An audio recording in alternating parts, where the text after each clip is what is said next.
Hello everybody, it's Lee from the Infinite Actuary, and today I'm here to tell you about the updates that we have coming out this week in TIA Study version 3.5. The first of those updates is lesson links. Now you've been able to get a link to a forum post for a while now, but now we can actually get links to lessons, and not just links to lessons, but links to specific timestamps within lessons. So if you want to tell your instructor exactly where you got stuck in the lesson, you'll be able to do that now. Or if you want to take a note of a spot you want to come back to later, you'll be able to use lesson links to do that. I'm going to show you how it works in just a minute. The other update we have for today is AI score by lesson. So previously our AI score was measuring your mastery in our preliminary exams where we have multiple choice practice problems of all of the content for the entire course. But now you can actually click on that AI button and you'll be able to see your breakdown by exactly what level of mastery you have for each section or even each individual lesson in the entire course. And that can help you to tailor your practice so that you can target your weak areas and really get ready for exam day. So let's go over to TIA Study and take a look at these two features. Now, the last time I was here, I showed you how to add notes to your lessons, and just down here next to the notes feature is where our new link feature is located. Now, when you click on the link, you actually will get an option that you have to decide between. One is an absolute URL. So if you're sharing this link to your instructor through an email, it might be better to use the absolute URL because that's just going to be the regular old URL to copy. But if you're putting this in the forum where we have nice markdown notation to use, or in your notes where we also have markdown, it might be nicer to go ahead and just grab a markdown URL. So that's what I'm going to do now. Now, one of the things you'll want to do with this, of course, is to go over to the discussion forum, maybe start a new post, or just comment on one that's already there and say, this is where I got stuck. And then you can just paste that link right there. And when you submit your thread, you'll see what that looks like. And you can see it's a nice, pretty link. And that's happening because we pasted in that nice markdown link. So now if I click on that, it's going to open up a viewer of the lesson, and it's going to bring the scrubber back to exactly the same time that I was at when I clicked that link button before. So that's the first thing. The other thing you might want to do with that link, of course, is maybe you're in some other lesson and you want to say, remember what happened back in A15 at this other spot. So you might want to put that in your notes. So you can actually go ahead and put that there in your notes.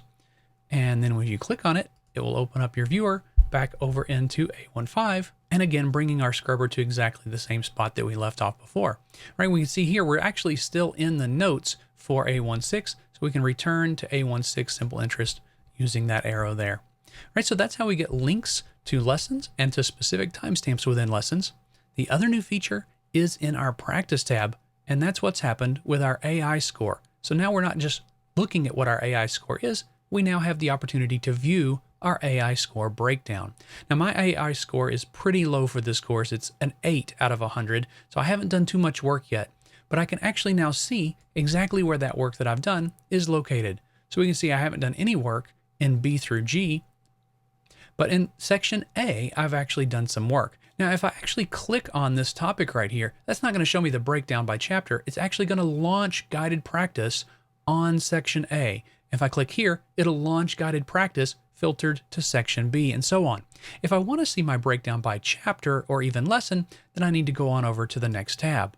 And so in the next tab, here I am, I can see A1, I have a mastery score of 22.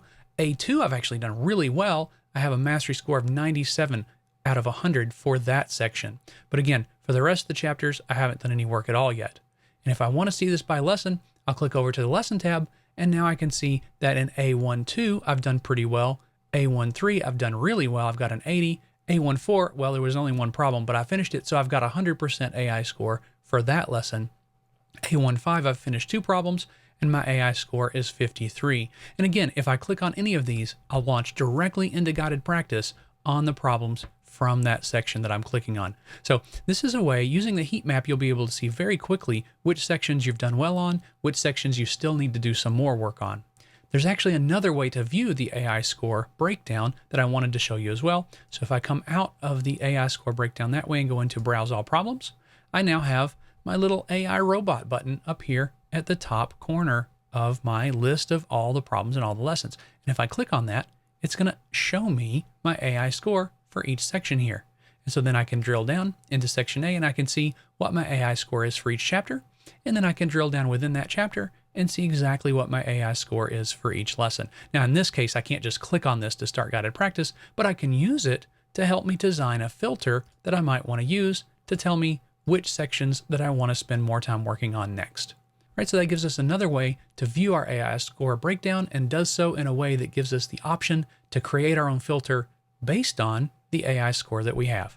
So those are our 2 new features for TIA Study version 3.5. Until next time, thank you for watching.